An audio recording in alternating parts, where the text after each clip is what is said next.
For an electric system, you don't have any of those. You don't have a... Hi, my name's Alex with Abacus Air Conditioning. Today we're going to explain the differences between gas and electric heaters. In this scenario, we have a gas system.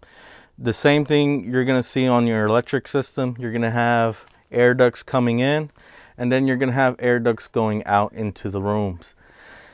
In this scenario, a gas system, it has a gas line going into your furnace, which creates flames.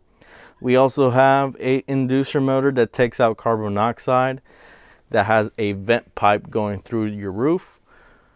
For an electric system, you don't have any of those. You don't have a vent pipe going through your roof.